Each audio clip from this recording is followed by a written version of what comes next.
My commentary on Isaiah 53, verse by verse, as it covers me. Not Jesus Christ, not the people of Israel, the Jewish people. Isaiah 52 ends with verse 12. Isaiah 52, 13, 14, and 15 is a completely new chapter. The very beginning of Isaiah 53. In other words, Isaiah 52, and there are many references there to the servant, the Jewish people, as God often and quite frankly always refers to them. He never refers to them as his righteous servant. 52 ends at verse 12. Picking up with 52 verse 13 is really starting Isaiah 53 verse 1. It just got divided improperly. There's a lot to that, and I have it in my book.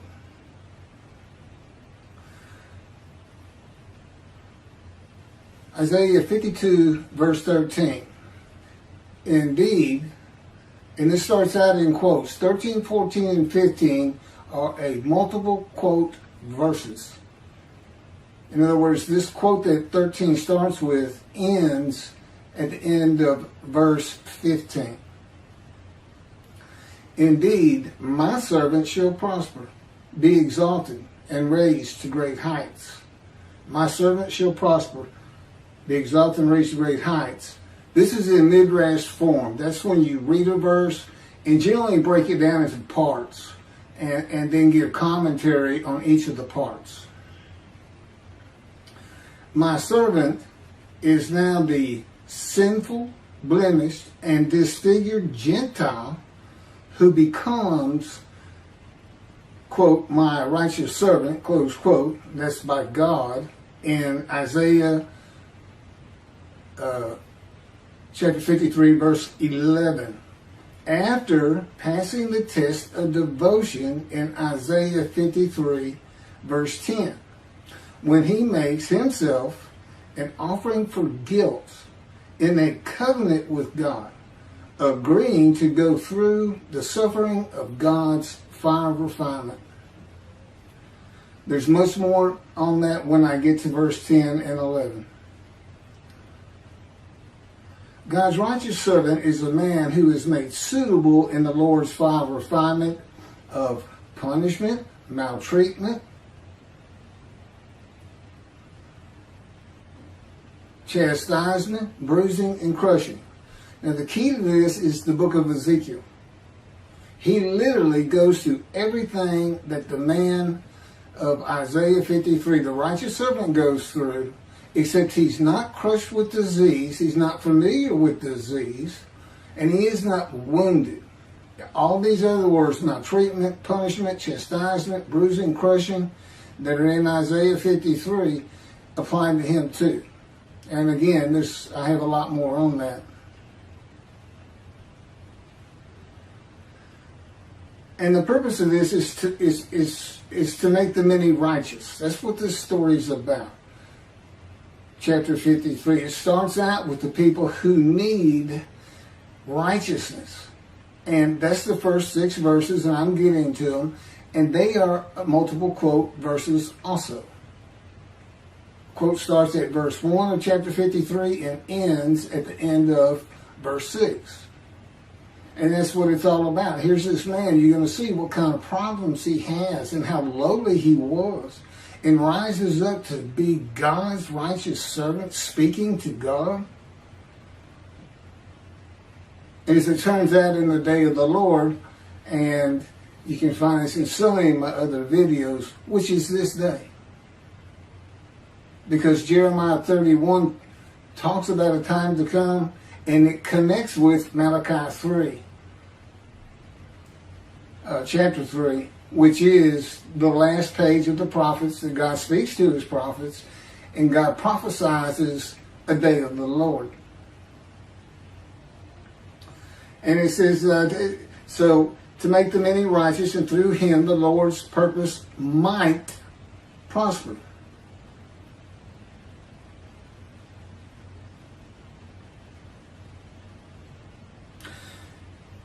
in the day of the Lord, there are 4 men to come. This is the only unfulfilled prophecies of God himself.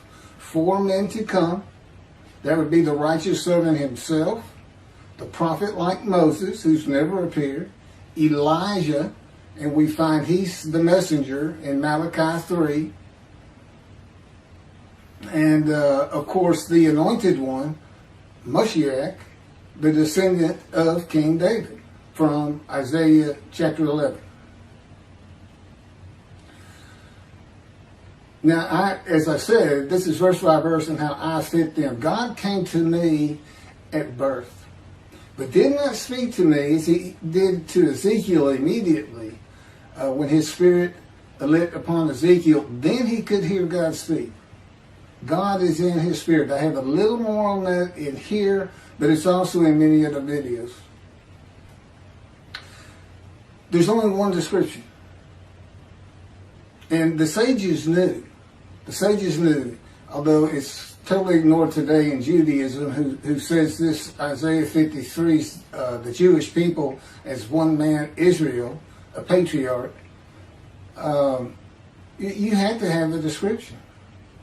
And they believed and said the descendant of King David of chapter 11, the Mashiach, was described in Isaiah 53. They even had a name for him in the Babylon Talmud, the leper scholar. And that's because he's familiar with disease, crushed with disease, and yet by his knowledge, he makes the many righteous. Not by his death, not by his blood, not by crucifixion, by his long life. And again, it starts out with the first 6 verses where we see there are people suffering a sickness. And I'll get to that in just a second. So I, the righteous servant Elijah, though my name is Keith, clear the way for the building of the 3rd temple. Because God says in Malachi verse 1, chapter 3, behold, I am sending my messenger to clear the way before me, and the Lord whom you seek shall come to his temple suddenly. So the purpose of God that's not stated in Isaiah 53, it just is a purpose that might prosper, is returning to his temple, which means it has to be rebuilt. So when his messenger is clearing the way for him, it's clearing the way for the rebuilding of the 3rd temple of God.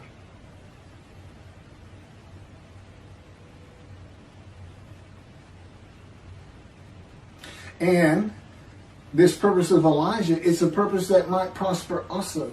See, that's the connection. Elijah is supposed to draw the families of the Jewish people back together and do it through Judaism. He is to make them righteous. What is the man of Isaiah 53 called? God's righteous servant, the teacher of righteousness. And for what? A purpose of God that might prosper. Which is what? Building a 3rd temple. And God says, if Elijah is not successful, when I do come, I'm coming with utter destruction. I will strike the land with utter destruction. That's how serious it is to be able to find Elijah. And that's why you have to have a description. 4 men to come, 1 description. It's implicit, it's explicit, and there's no other way to look at it. And the sages would agree with me, I'm quite sure, that you have to have a description of these men. The things I hear on the internet, on YouTube, from the rabbis who talk about Moshiach and when he gets there, and people ask them, how do we know he's here? How, this and that and this. The answers are so varied and to me so ridiculous. You know, you're going to know who he is because he fits this description. That's what it's for. It's for the day of the Lord. Now, what's the day of the Lord about? Well, Jeremiah says, see, a time is coming, the ruined land, the desolate land will be rebuilt again. The cities restored, Jerusalem rebuilt to a size greater than antiquity, which it is today. The land shall bloom again. This all started in 1948. See, your time is coming. I'll make a new covenant with you. Not like the covenant I made with your fathers out of Egypt. I'm going to forgive your sins, and I'm going to remember them no more. And this will cause Torah to be written on your heart, which is a metaphor for basically, when the Jewish people find out God is back and God is doing what he said, that's going to draw. That's going to get these sick people back that are in the first 6 verses to righteousness.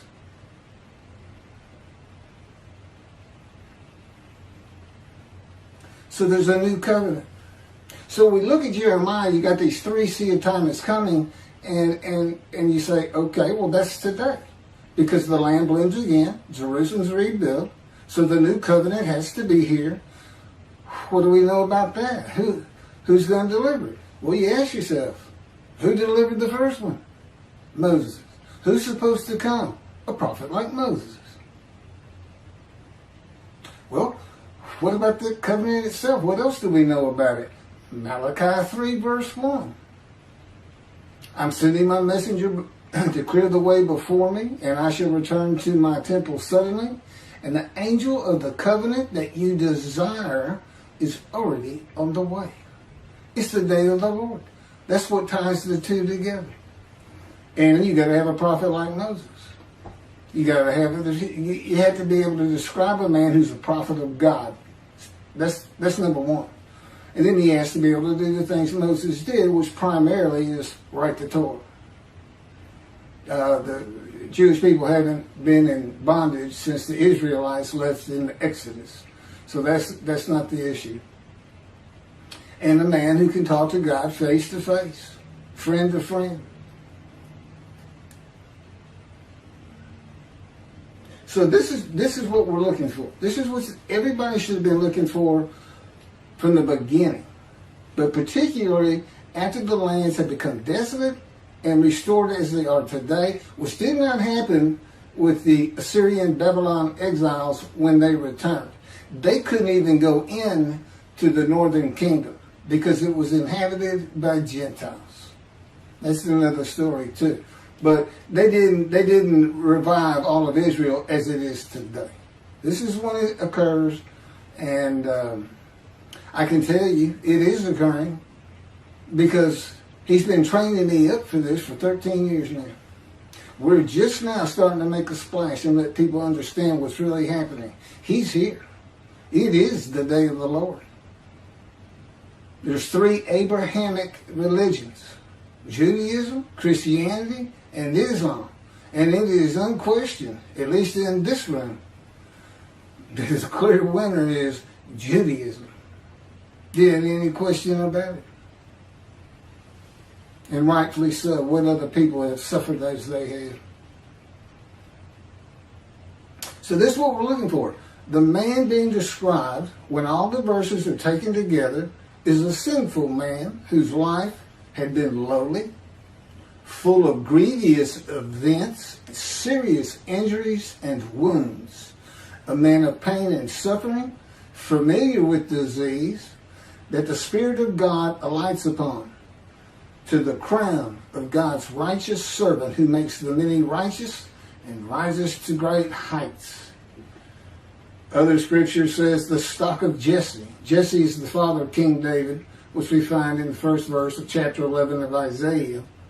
The stock of Jesse that has remained standing shall become a standard to peoples. Nations shall seek his counsel, and his abode shall be honored. That's Isaiah chapter 11, verse 10. I, the righteous servant David, though my name is Keith, will have an abode that is humble when the Lord cuts me off from the land of the living. In Isaiah 53, well, I'll get to it. It happened to Ezekiel too. From the world of material things in society to fit Isaiah 53 verse 8. And in the end, my abode is one to be honored in Isaiah chapter 11 verse 10. From a poor man to a rich man, with the many as my portion, and the multitude as my spoil. Prosperous and held in high regard by many, and the multitude of the Jewish people. Verse 14, just as the many were appalled at him, so marred was his appearance, unlike that of man, his form beyond human semblance. This is the beginning of identifying God's righteous servant in Isaiah 53 as a man with disfigurement, because not only is he afflicted by God, he is also blemished. And I'll get to that. It's very important that was put into Isaiah 53. Usually you think of afflicted with a disease, but these are separated. Another affliction is disfigurement at birth. King David would have nothing to do with the blind, the crippled, the lame, because it was a sign in those days that God did not like you. He'd have nothing to do with them. You know, he's not a man without defects, such as lambs and rams for a sin offering and guilt offering in the Torah. In other words, God had Isaiah write that in, that this man was disfigured and afflicted with disease for one main purpose. Do not try to use the animal sacrificial atonement worship laws of Leviticus for this chapter, for this man. And that's just what the Christians did. And one rabbi that I know of, human sacrifice is what that would be. But you know what you can't sacrifice?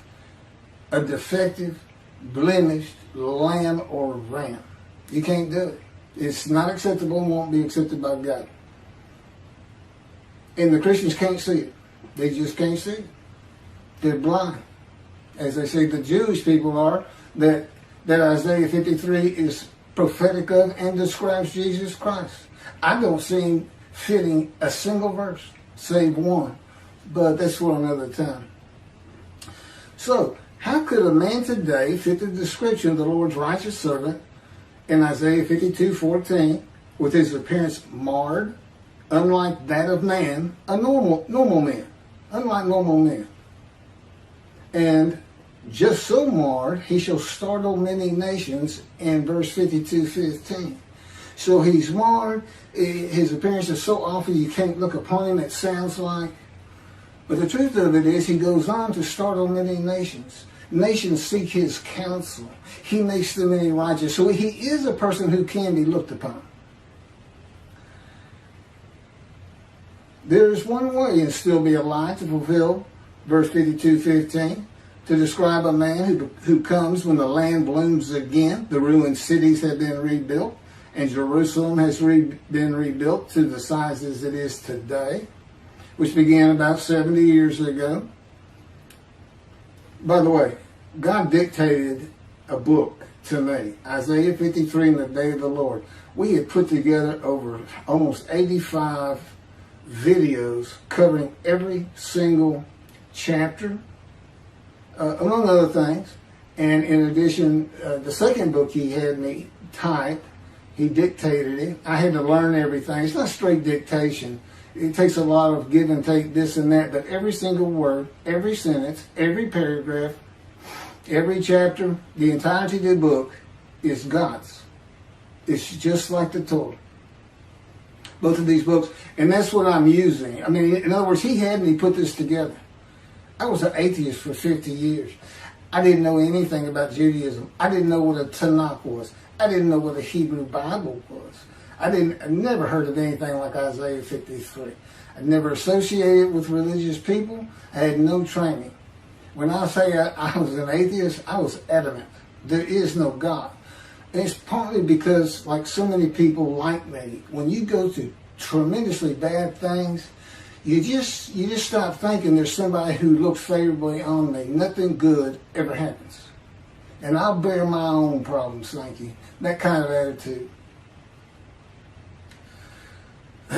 Now, if I were to be seen with all of my injuries from accidents and surgical operations at one time before healing, together with my congenital disfigurement, my appearance and features would be marred from that of normal man. This is my history. I was born prematurely in the 7th month without my right pectoral muscle, with a shorter right shoulder, and a withered arm. There's just no muscle on it, my right arm. I have a 4-inch wound from surgery to remove tissue above the missing right pectoral when I was 2 years old, my first surgery. My feet would have 3rd-degree burns from standing on the ashes of hot coals at a 4th of July celebration when I was 4. My right knee would be a gaping wound from being impaled upon a broken glass bottle, Coca-Cola bottle. They almost took that leg off. They didn't think I'd ever be able to use it. But you would say a miracle happened. One particular doctor who could repair it walked by that hospital door, and my mom actually knew him. He had repaired my great-grandmother's hip that she broke when she was about 90 years old. And this is back in the early 1960s. So the medicine wasn't near as advanced as it is today. But anyway, he saved my leg. My left knee would be sliced open from broken glass. I crawled over playing a game when I was 11. My 2 front teeth would be gone, knocked out by a telephone receiver when I was 12. Each foot would be pierced twice with nails. Were they 16 inches? I stepped on at a construction site when I was 17. It's a funny story. They went through my shoes and came up through the top. Left foot and right foot. My torso would be opened from the top of my rib cage vertically down to the pelvic bone from surgery to repair a .22 caliber gunshot to my abdomen. It went in through my front right side and came out over here on my left back side. It was just like an angle, almost straight across through me from about 2 feet away. And it pierced my bladder, colon, and intestines, and that was when I was 18. My upper jaw, the teeth, gums, and bone would be severed from my skull from orthodontic surgery, with my face swollen to twice its normal size when I was 38. It was surgery done to try to realign my top teeth with my bottom because I had a perpetual headache, one for almost 27 years of suffering. And the stories behind all these accidents and events and how I survived them is very interesting, and that's what the second book's about. It's called The Life of the Righteous Servant, God's Righteous Servant of Isaiah 53.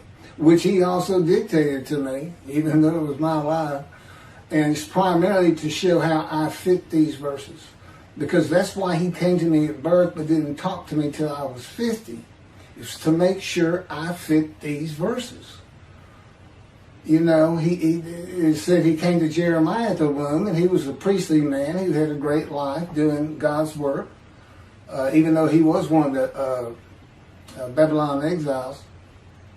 God came to me for a different purpose, to make sure I had a life of suffering, to make sure I fit these verses, and to prepare me in all kinds of other ways that I didn't know. He basically orchestrated my life without my knowledge, and me all the time being an atheist. But these stories are in that book. The first 7 chapters are just about me. That's pretty easy read, just accidents that happen.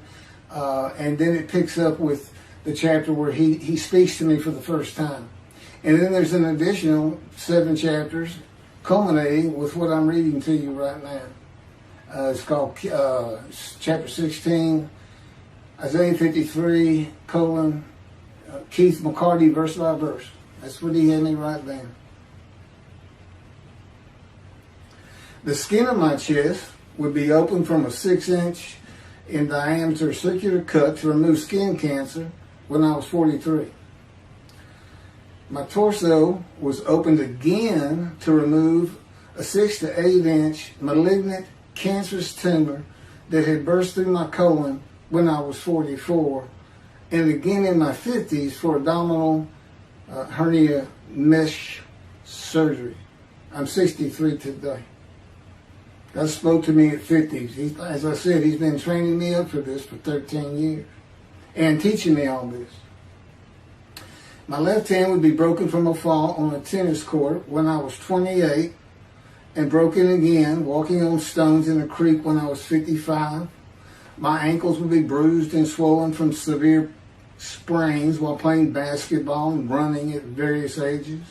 My chin would be lacerated from striking a wall at the end of a foot race when I was 21, and I would be covered with the childhood diseases of measles and mumps.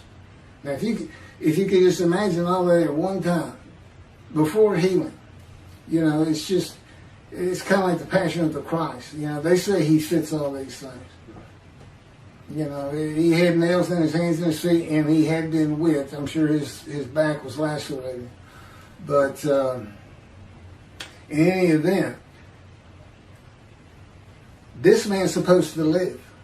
This is how a man could fit the description of Lord's righteous servant in Isaiah 52:14, and just so he shall startle many nations. Kings shall be silenced because of him, for they shall see what has not been told them, shall behold what they never have heard. So that's Isaiah 52:15. And I can promise you, Judaism, the rabbis, Christians, these are things they had never been told, and behold what they had never heard. That's what this is. And, despite this language being in here, and God put it in here for a reason, had Isaiah write it, just as he has me write, just as he had Moses write. That's how the book came together, the Hebrew Bible. He had it all written, not just the Torah.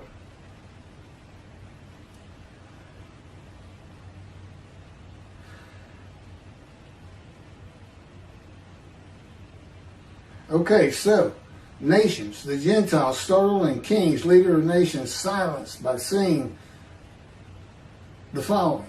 God's righteous servant, his servant David, Elijah, and the prophet like Moses as one man, hearing that God's righteous servant arrives in the time to come of Jeremiah 31, which is the day of the Lord. That God's righteous servant is the only man to come who is described in the scripture, and is inherently and implicitly the anointed one, David. God calls, they call him King Moshiach. Rambam did. And he's thought of as being a king. Ezekiel, you only see the anointed one, Moshiach, in chapter 11. And God just says, my spirit's going to light upon a descendant of King David. And then in Ezekiel, and he calls him my servant David, a shepherd. But back when Rambam was writing, and when the Talmud was put together, kingdoms were, well, as you've heard, there was a northern kingdom and a southern kingdom. So if there's a descendant of David coming back, then it's thought that the Davidic dynasty would be resurrected. Well, that's not going to happen today. And God knew when this time to come was going to be, for the most part, to the very day. But, and that Israel will be a democrat country. So, forget all the kingdoms and this and that you hear taught about this Messianic era that the rabbis teach.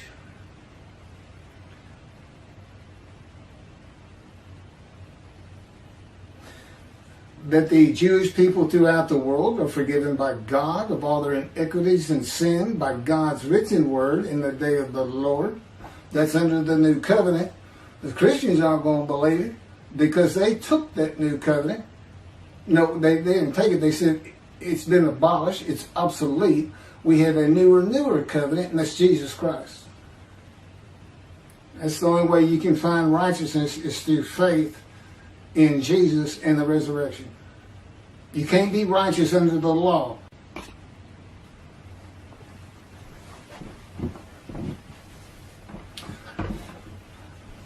Okay, I can only put a half an hour on my camera at a time, and it just ran out. But let me pick back up and keep going. That heaven is being created for only the Jewish people. That God's righteous servant, like Isaiah 53, is a Gentile. That's going to floor everybody. Christians who believe that man describes Jewish, and you can better believe Judaism does too. Even though, not the man described in Isaiah 53, but the Messiah of Isaiah chapter 11. Well, he's not. And God had good reasons for that. Very good reasons. And that's in the beginning. When we make it to Israel, I'm going to convert Orthodox and become a Jew. That Jesus, being a Jew, cannot be God's righteous servant. And there's one reason right there. Isaiah 53 can't be used for human sacrifice. You cannot use Leviticus. The unblemished Lamb of God cannot be in Isaiah 53. He'd have to be an unblemished perfect lamb, and he was. This man's afflicted with disfigurement and blemished with disease. And they just can't see it. But God knew they would. And that's why he put it in. And that's why I've had to suffer all these things. Oh, he gave me the cancer. He orchestrated me getting shot through the abdomen. I call it gut shot. I said, God gut shot me to the Holy Spirit. We laugh. But he also made sure I didn't die. And, well, anyway, I'll get to it. That God's righteous servant is familiar with disease and crushed with disease, blemished, defective, and could never be an offer for sacrifice. That a host of the Lord's host is a man and divine beings. Now, I know Judaism doesn't know what that is, because Jacob wrestled with a man and divine beings, and Judaism says he wrestled with an angel. No, he wrestled with a man who the Spirit of God had lit upon and entered, as we see with Ezekiel, and lit upon, as in chapter 11 of Isaiah, and you could hear God speak. Well, that's two beings. That's the Holy Spirit of God. He's a person. He's also known as the angel of his presence. He's an angel and he's spirit. And I have videos on that. So, and there's God. And they just went to a man nearby and said, wake up. You see this fellow over here sleeping? His name's Jacob. Go jump on him and start wrestling. And he said, don't worry about it. I'm going to put the cords of my power around you. I'll orchestrate the whole thing. You won't get hurt. And then through that man, God spoke to Jacob and changed his name to Israel. And that's where it all really starts. It started with Abram, the Hebrew, who became Abraham, but on and on. And that man, if God comes to you, that man was a host of the Lord's host. And I have videos on that. There's 4 or 5 other examples, powerful examples in the scripture on that, but only one place you can place a man as being a host of the Lord's host. It's the captain of the Lord's host. He's right here. That the captain of the Lord's host is a Gentile and a harbinger of God's righteous servant. That would be me. See, I'm a man in divine beings. God's Spirit lit upon me, and God is in His Spirit. That God's righteous servant becomes a man divine being when God's Spirit, who is the angel of His presence, the angel of the Lord, and the Holy Spirit alights upon him in Isaiah chapter 11, verses 1 and 2.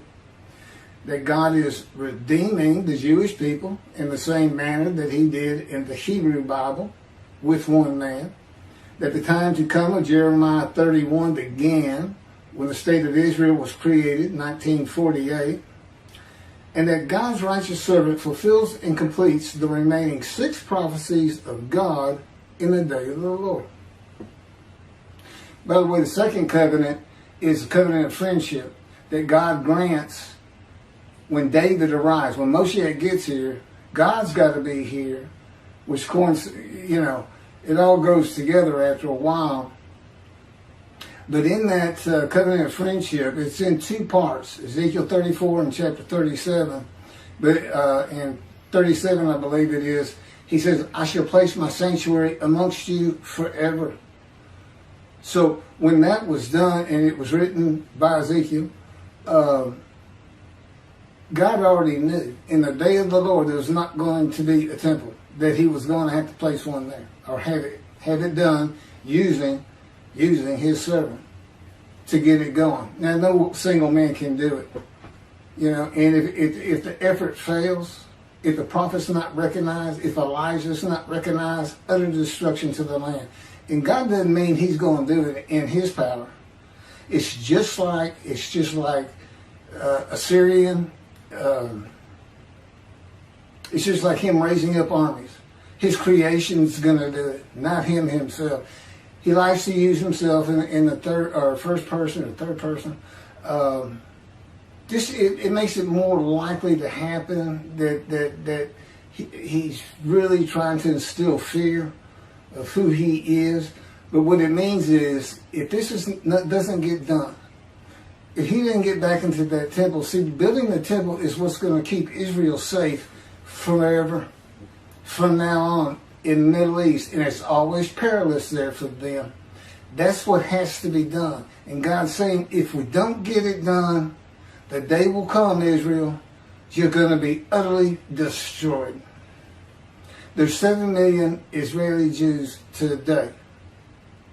If the land is utterly destroyed, I would guess a minimum of 6 million people are going to die. And that should ring a bell that says, never forget. Don't think it can't happen. Okay, picking up with the actual chapter 53 that we have in the Bible. As I said, it actually starts at 52:13. The first speakers of Isaiah 53 are the witnesses of the righteous servant in the quoted multiple verses 1 through 6. The many who are made righteous by God's righteous servant. Verse 1. Who can believe what we have heard? I just went through a whole lot of that, and I got some more to add to it. Who can believe what we are hearing? Upon whom has the arm of the Lord been revealed? The witnesses ask, who can believe that God redeems the Jewish people by the new covenant with sin forgiveness that is delivered by the messenger Elijah, who receives it from the angel of the covenant, who is the angel of God's presence, the Holy Spirit that alights upon the anointed one in Isaiah chapter 11, redeemed by the covenant of friendship that comes with his servant David when he sanctifies Israel by having the third temple built on his holy Mount Zion in Jerusalem. Redeemed by speaking to his prophets again. The Jewish people saying, we told you we were right. We told you we were right all along. And God is speaking to his prophet again. Explain all these things if you can. But you cannot. Who can believe what we have heard? And his prophet again, as he spoke to Moses, face to face and friend to friend. I can explain what that means, face to face. A lot of people don't get that. And all by and with one man the Lord calls my righteous servant. Rambam says in chapter 12 of the laws concerning King Moshe that Moshe will compel all of Israel to walk in the way of the Torah, perfect the entire world, motivating all the nations to serve God together. There will be neither famine nor war, neither envy nor competition. The entire world will be solely to know God. And the Jews will therefore be great sages and know the hidden matters with an understanding of their Creator to the full extent of human potential. I can tell you, with God telling me what to do moment to moment as he does every day, including when to go to sleep, when to get up, and when to eat, and what to eat, I cannot get any of that done. I can't perfect the world, and I can't get all of Israel to follow Torah. This is what God actually says. Amen. He says, He will send down the rain in its season. The trees of the field shall yield their fruit, and the land shall yield its produce. The Jewish people shall continue secure on their own soil and never be overthrown and uprooted again. If we get that temple built, when we get the temple built. And that's nothing to look at and go, well, that can't be done. No, not today, it couldn't. But we're talking about 10, 20 years from now. Remember, I've been given a long life. Moses was 120 when he died. I'm 63. I should have been dead a long time ago, 3 or 4 times. But I'll get to some of that. They shall no longer be a spoil for the nations. He will establish for them a planting of renown. They shall no more be carried off by famine. They shall not have to bear the taunts of the nations. Anti-Semitism. He will establish them and multiply them. He will place his sanctuary among them forever. His presence shall rest over them. And when his sanctuary abides among them forever, the nations will know that the Lord sanctifies Israel. Who would believe that one man fulfills and completes the remaining prophecies of God in the day of the Lord? Okay, I just went over that. The witnesses report, and who would believe it, that they had not been told by their wise men, sages, rabbis, and theologians that God's righteous servant of Isaiah 53 is a Gentile. In the beginning. Isaiah 63 says God comes from Adam. That is interpreted in Judaism to be Christianity and means he is coming from a Christian country. And of the people, Jewish people, none are with him. Okay, I have some videos. There's so much more information on this. This idea, Adam's associated with Jacob's, who is Israel, Jacob's brother Esau. They're like eternal enemies. And Esau immediately started marrying Gentile women, Edomites and things like this. His whole generations from him are considered Gentiles. So Esau is considered Gentile. And that's why the reference becomes Rome, who were obviously Gentiles. And then it became Christian Rome. And then Rome fell.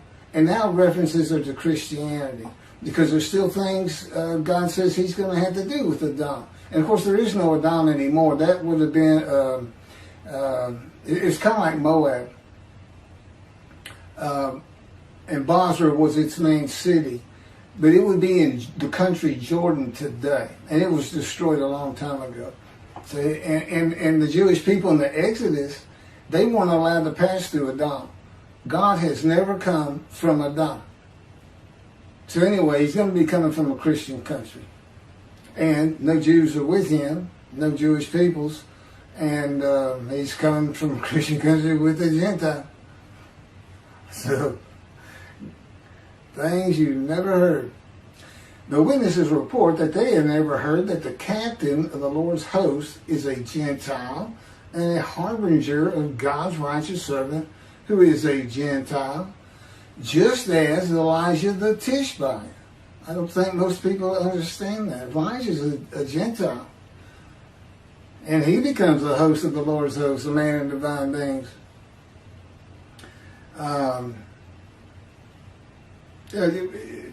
There's no Tishbites in the Bible. There's lots of genealogy, especially in Chronicles. There's no Tishbites. There's no clan of a Tishbite. And it also specifically says, I'm pretty sure more than once, an inhabitant of Ramoth Gilead.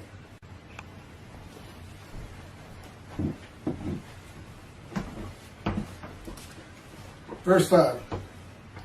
But he was wounded because of our sins, crushed because of our iniquities. He bore the chastisement that made us whole, and by his bruises we were healed. The book of Ezekiel is the key to understanding Isaiah 53.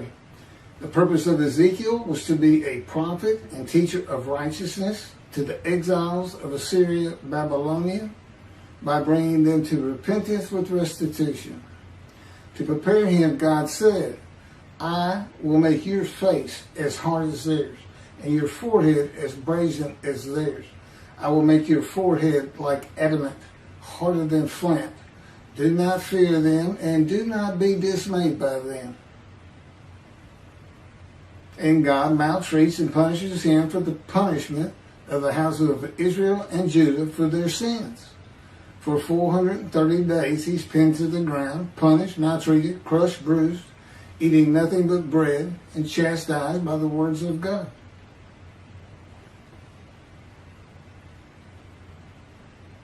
God's righteous servant, that is me, is a man of suffering throughout his life, with persistent hardships and troubles, grievously affected, especially by disease, and severely injured at one time or another.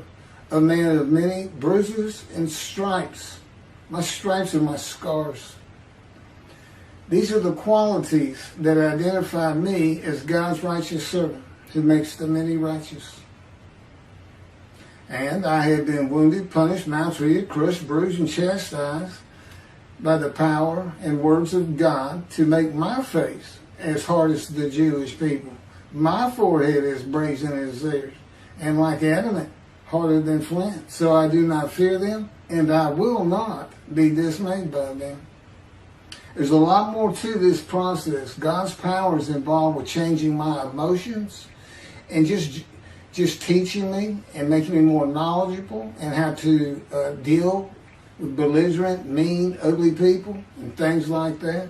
But his power has a lot to do with it. You know, he can make me, he showed me this years ago, he can make me completely emotionless. I don't fear anything. My adrenaline won't rush. My anger won't spark.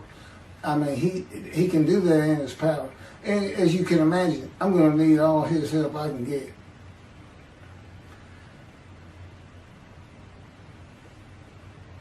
Verse 6, we all went astray like sheep, each going his own way. And the Lord visited upon him the guilt of all of us. We all went astray like sheep. That would be the Jewish people. This is verse 6, the last by the witnesses, who are the witnesses and speakers of 1 through 6. They had stopped following the laws of God in one manner or another. As I say, the guilt is visited on him. Well, in verse 10, I offered myself for guilt. That's the guilt we're talking about. Of being sinners. The man is made to be, he becomes God's righteous servant. That's the story of the whole thing.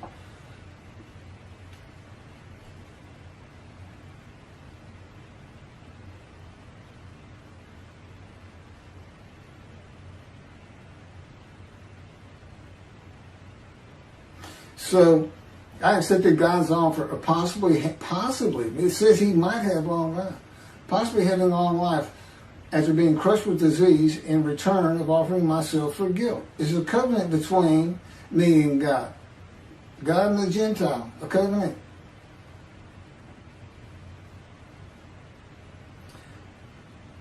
It's an agreement. I mean, basically he's putting me to that test.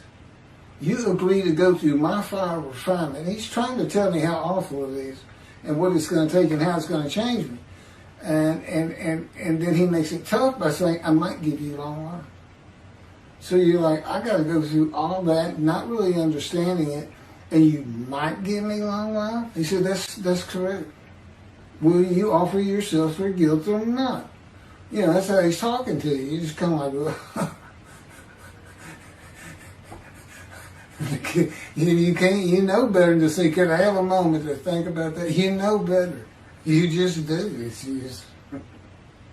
And you know, you can't take the guilt of other persons. I offer myself for the guilt of the Jewish people for their sinning.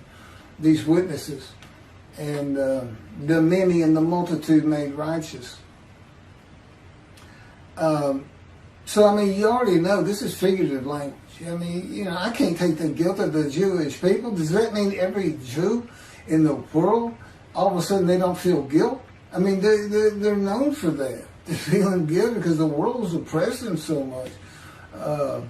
You know, it's a stereotype, but it's one that has been there a long time. But so basically, those who are made righteous no longer feel guilt, though I do suffer greatly in God's fire of refinement. So that's the last of the verses by the witnesses.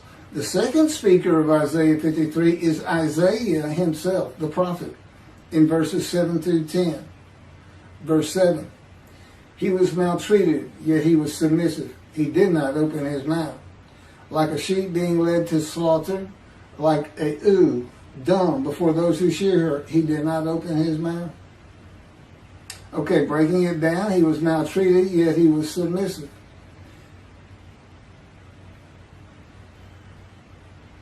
Okay, maltreatment, that's just part of God's fire of refinement.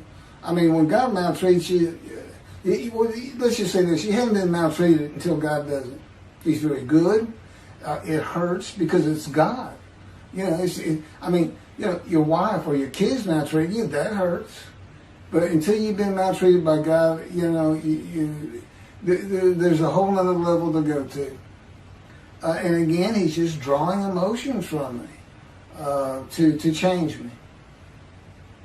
And with God, you're always submissive.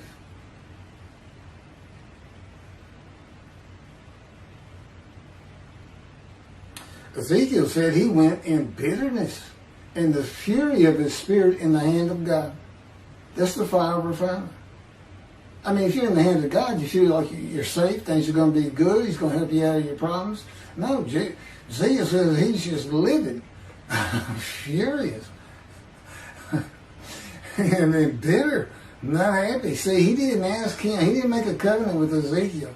Ezekiel said, the Spirit sees me. God doesn't have to ask you to be a prophet. God doesn't have to ask you to go through his fire of refinement. There's so many reasons for that, this figurative speech that I go through a lot more detail in the books particularly and in some videos. And so that's what he's doing with Ezekiel when he pins him to the ground, makes him eat bread, says some bad words to him. It makes you meek and humble.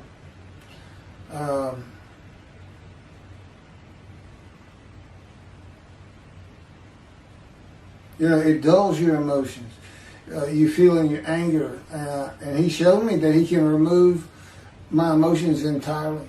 He can make me like ice, where absolutely nothing can bother me or feel anything. You know, which as you can imagine, there's going to be plenty of people not too happy with me, like 2 billion Christians and 2 billion Muslims, and probably a good bit of the Jewish religious community. They're just going to say, that's not what we believe. You know, it's religion. I'm still trying to learn it, but I know enough.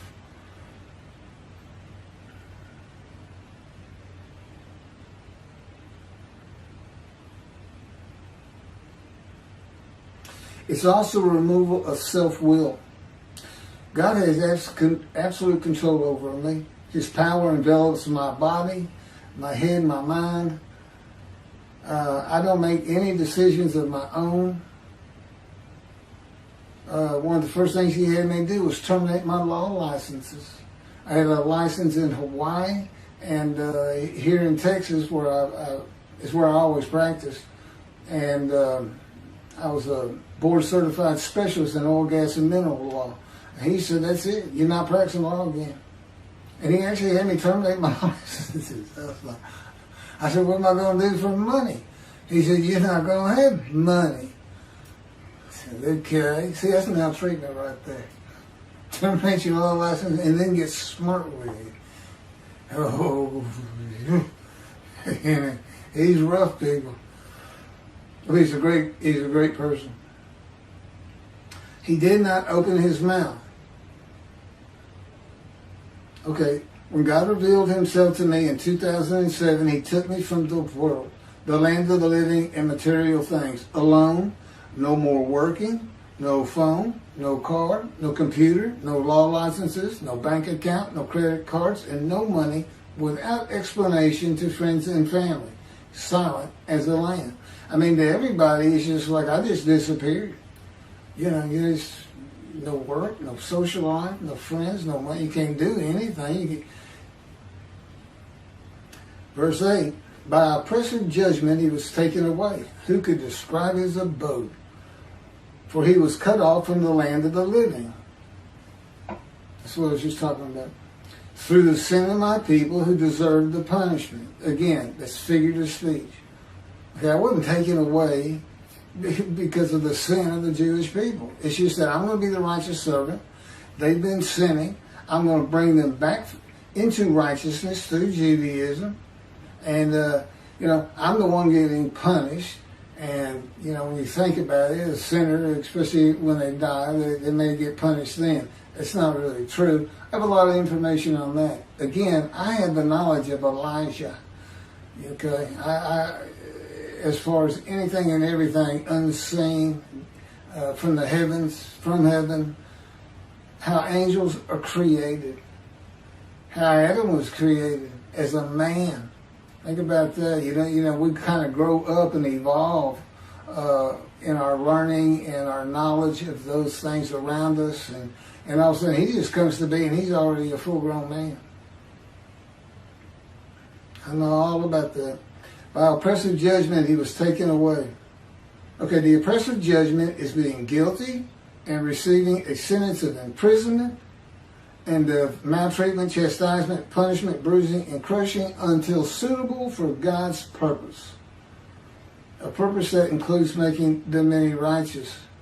Okay, I've written 2 books, as the prophet like Moses would. I've put together almost 85 videos now at God's command and direction. The very words I use, and this is the books themselves. And I'm still in the fire of refinement. It has gotten tougher, more painful every year. And he has not let up on me. I mean, doing these videos and writing the books is about the only time he lets up on me. So I really enjoy doing this. Who could describe his abode?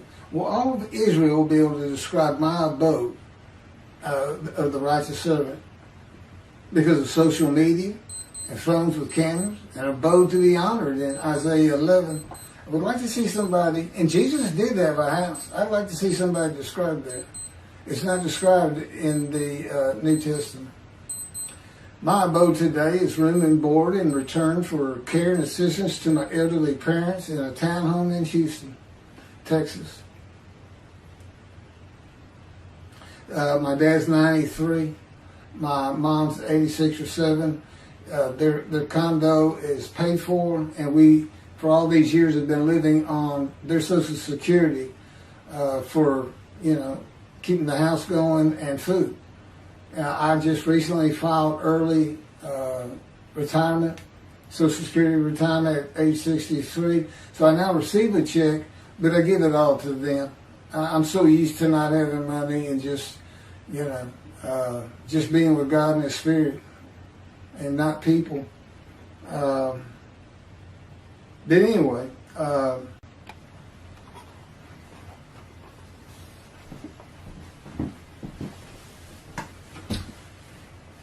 verse 9, and his grave was set among the wicked, and with the rich in his death, though he had done no injustice and had spoken no falsehood. This verse says the righteous servant of God was poor, but dies a rich man. The righteous servant of God becomes poor when God cuts him off from the world, and then he is given the many as his portion and receives the multitude as his spoil. And his abode will be honored. He will die a rich man. Verse 10.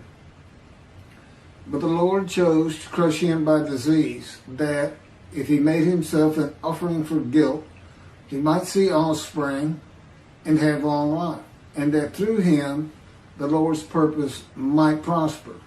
So he might be given long life, and the Lord's purpose might prosper.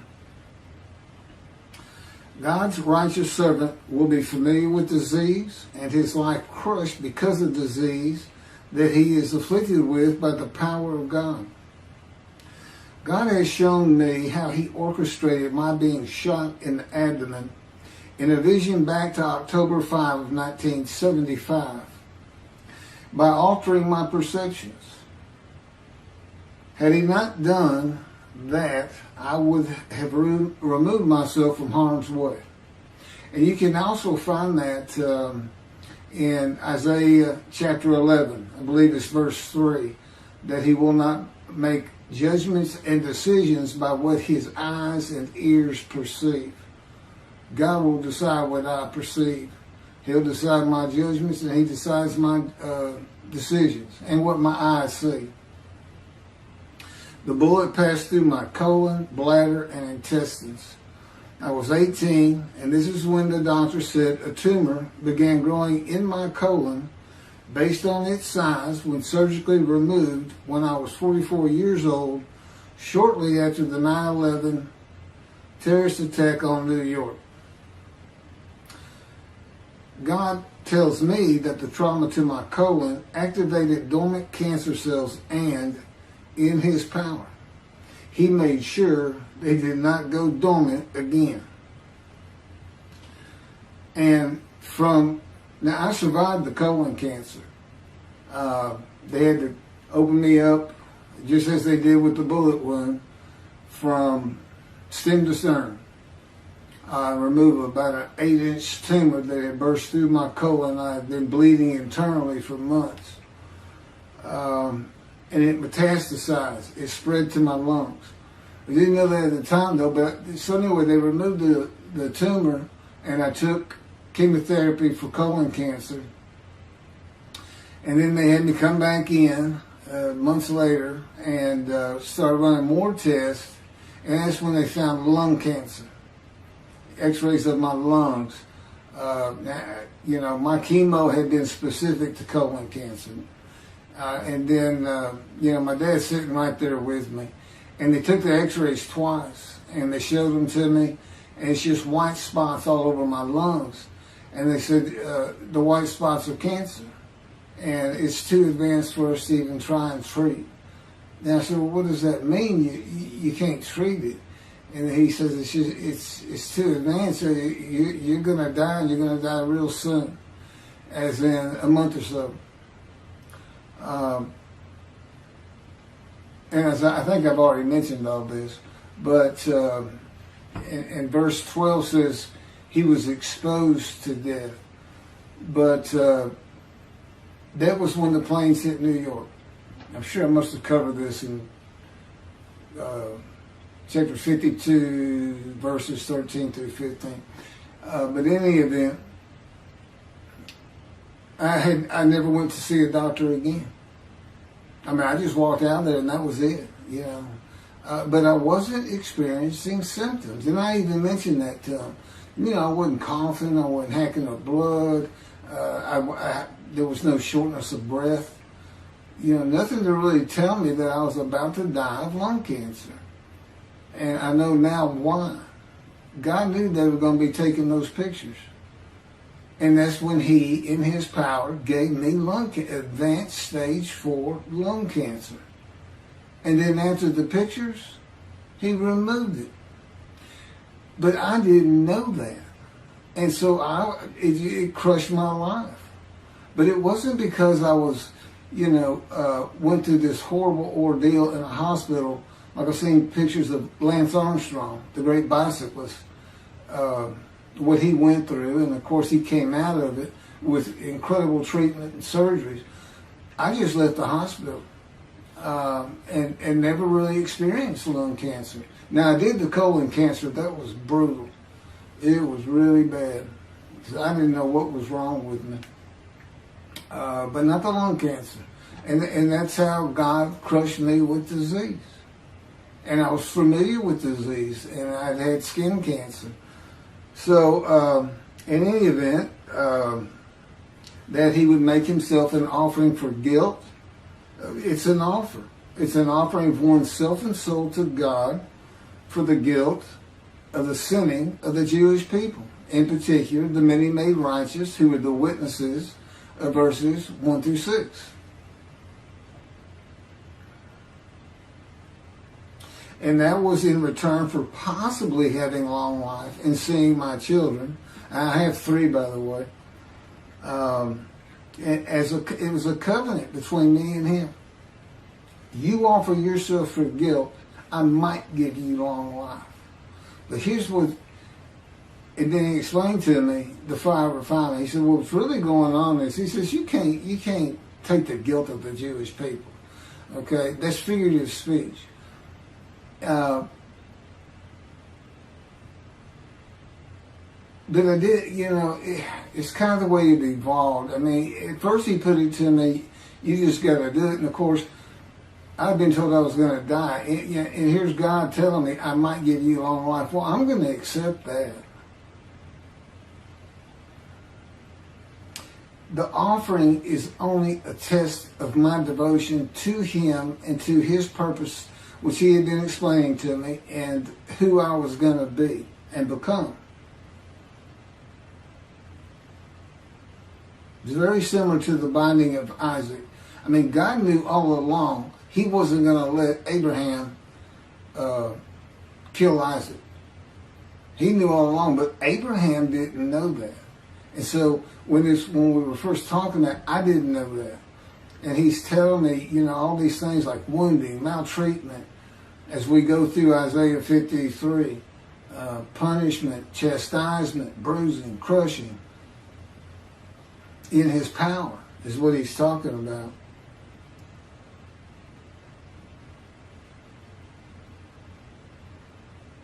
So when the test of devotion, will he offer himself for guilt and go through God's fire of refinement or not?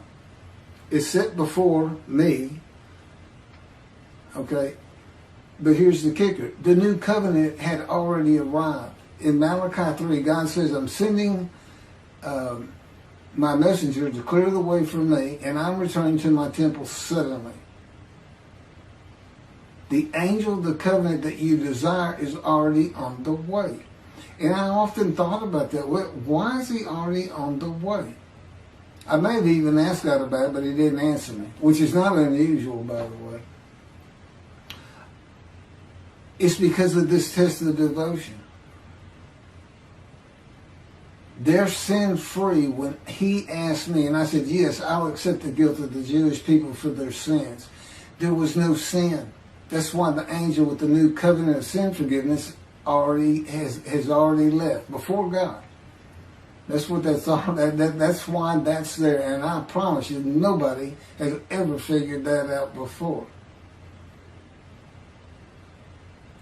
In any event, and that would hold true for Jesus, because he said his cousin, John the Baptist, was Elijah. Well, if he's Elijah, you're at Malachi 3 in the day of the Lord. And that means all the Jews would have been sin-free under the covenant. That would have been the time to come. The time of Jesus, his life instead of mine. Okay, for all kinds of reasons, that's not possible. And interestingly, Jesus uses Malachi 3, verse 1, that I'm talking about, to describe his cousin, John the Baptist, as Elijah. But guess what he leaves out? The angel of the covenant that you desire is already on the way. He put in the part, I'm sending my messenger before me. Okay, and later on in that chapter, towards the end, it's when we hear that Elijah is there, and he's the messenger. He's the only man mentioned in that chapter. So, yeah, the New Testament leaves the angel out, and the new covenant and sin forgiveness, because how can Jesus go to the cross for the sins of the Jewish people if God's already forgiven them by his written word to be brought and delivered by Elijah? That's what he's the messenger of, the new covenant. And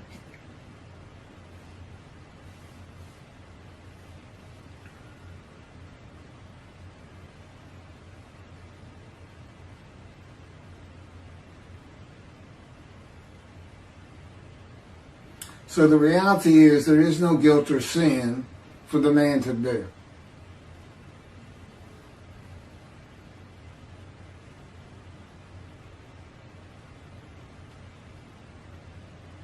The primary purpose of verse 10 is not to test the devotion.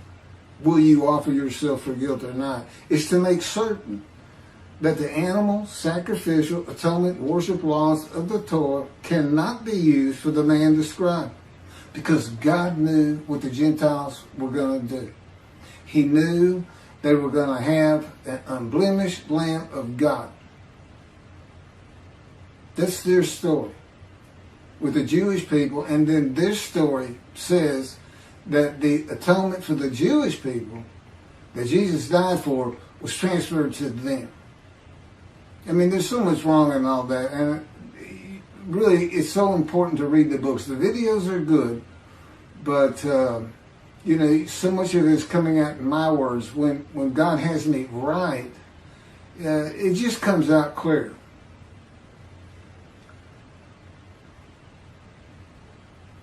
There's no other reason God would crush a man with disease. He didn't crush Ezekiel with disease, who goes through the same things except for the wounds as the man of Isaiah 53. It's the same words. He's maltreated. He's punished. He's told, you're being punished for the punishment of the houses of Judah and Israel. And bruised and crushed. Well, if you're pinned to the ground for over a year, you're going to be bruised and you're going to be crushed. Because it's God's power that's keeping him there on the ground. I'm very familiar with that power. I have been pinned more than one time in that power. For no other reason to be able to understand what Ezekiel went through. But that's why God afflicted me, blemished me, afflicted me, crushed me with disease. That's why I had to go through it. Because of Christianity, because of Jesus Christ. I had to suffer cancer. And how they cannot see those words, I don't know. Now, they don't have crushed with disease, which is the proper translation. They have brought to grief with sickness. Well, you don't get, and he's exposed to death. So this sickness is deadly. And of course, Jesus has never been sick any place in the New Testament. It doesn't even show up. So whether you want to call it sickness and grief, you don't come to grief because you got a cold or you're just sick and you got to miss a few weeks of work or something. You don't come to grief from that. You come to grief from cancer and being told you're going to die. But that's why it's in there. See, I fit these verses.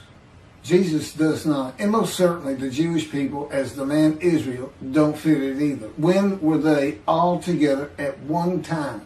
Every single Jew on the planet gathered and crushed with disease by God. When did they make the many righteous by their knowledge?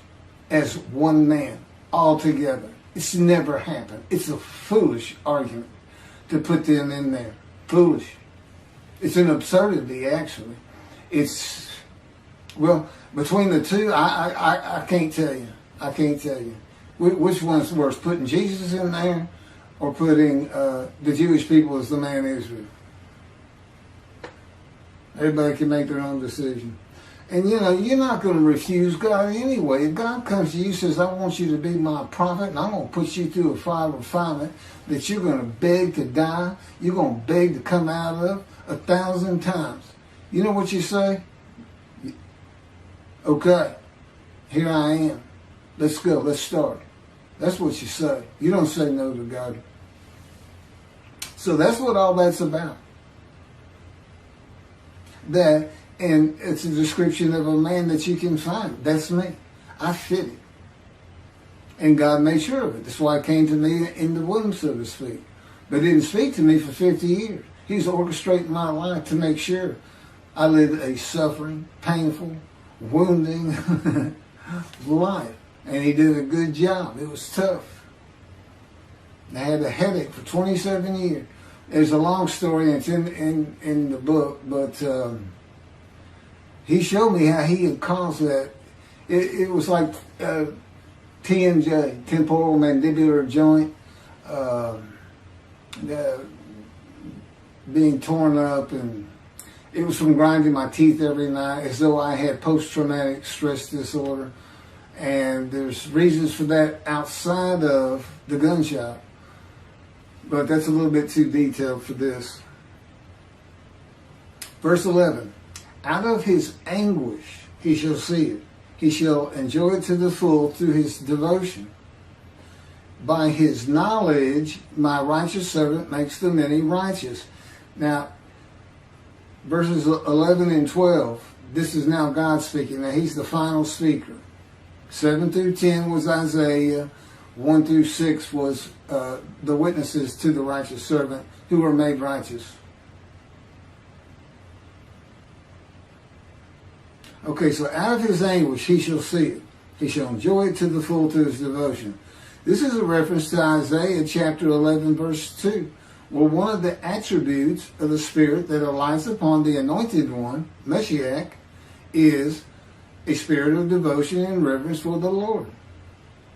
The anguish is the emotional and physical pain I have suffered by punishment and the power of the Lord of hosts to make me suitable for his purpose. And his purpose is make my people righteous. I need a prophet like Moses. This is the day of the Lord. I'm promising them in a covenant of friendship that I'm going to place my temple back amongst them. When David's here, Moshe, the anointed one, all this happens at the same time, and Jeremiah tells us when. When the desolate lands are restored, when they bloom again, the cities restored, Jerusalem rebuilt to a size greater than antiquity, and it is. It's today. That's what it's for. It can't apply, Jeremiah wrote this, it can't apply to the Assyrian Babylonian exiles because they had nothing to do with the lands of the northern kingdom. If you want to say it become desolate, but there were Gentiles there. There were Gentiles imported from Assyria when the northern kingdom was defeated and deported. They even tried to stop the building of the second temple. So, I mean, and there's many other reasons, but that would be the easiest one to discuss.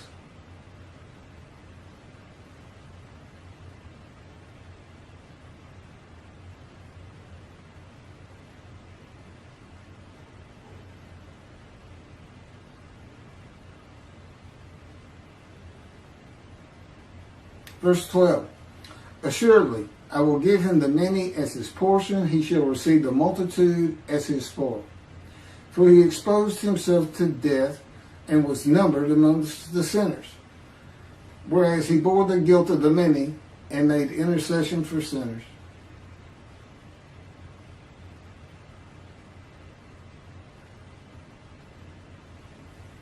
How do the Christians explain that? He's numbered a sinner. He's a sinner among sinners. They say this. They say, Jesus was crucified with a sinner to his left and a sinner to his right. So 1, 2, 3, he's counted as a sinner. Now, we're trying to find somebody. This is a description of a man, these verses.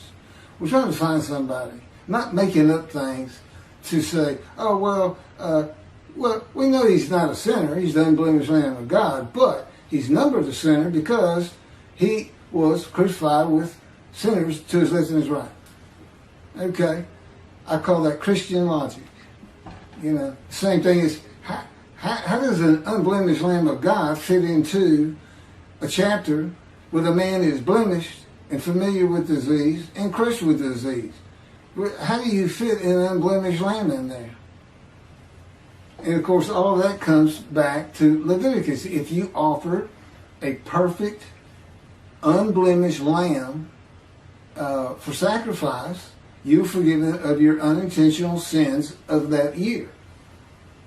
If you had done that. And by the way, it's not intentional sins. It's only unintentional sins.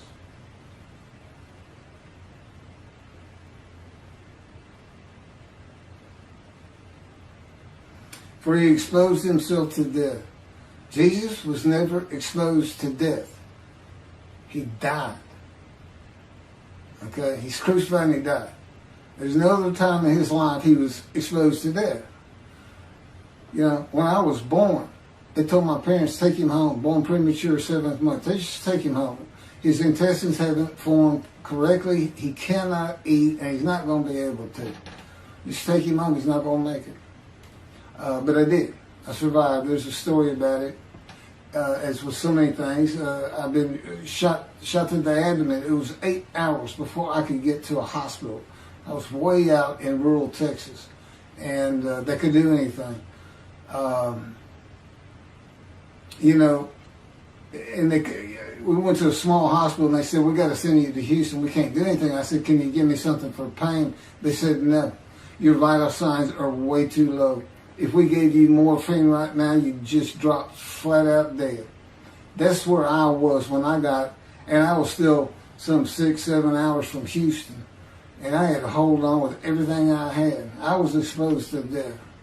I was ready to, you know, I just knew I couldn't fall asleep, couldn't shut my eyes. I'd never come back.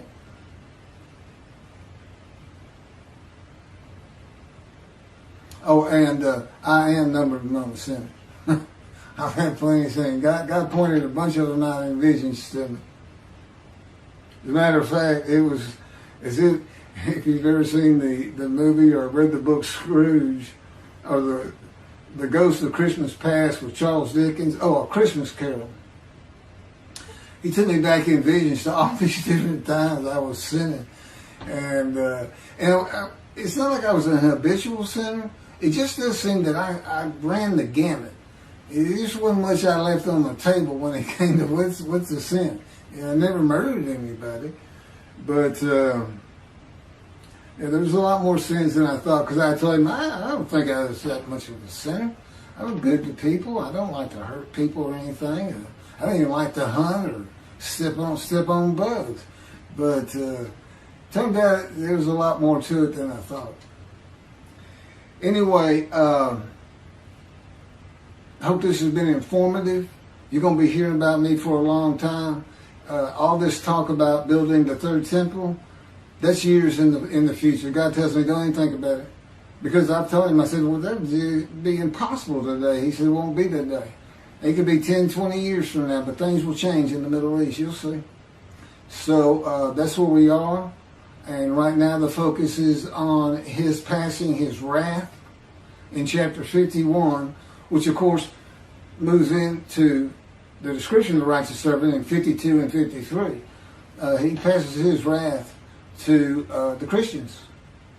He tells his people, I'm passing the cup of my wrath, my bowl of reeling, from you to those who told you to get down on the ground and walked all over you. That would be the Christians who stole their book and told them they didn't know how to read it. That they didn't know Isaiah 53 described Jesus Christ. Arrogance. And God says of Adam, I'm going to tear you down from your high cliffs with your arrogance. So that's kind of what we're going to be focusing on for quite some time. But to do that, I have to be believed. I have to be lifted up high. Because nothing's going to make them more angry than that. That the Jewish people are saying, see, we told you. Here's the guy of Isaiah 53. It's got nothing to do with your Jesus. Thank you very much for listening.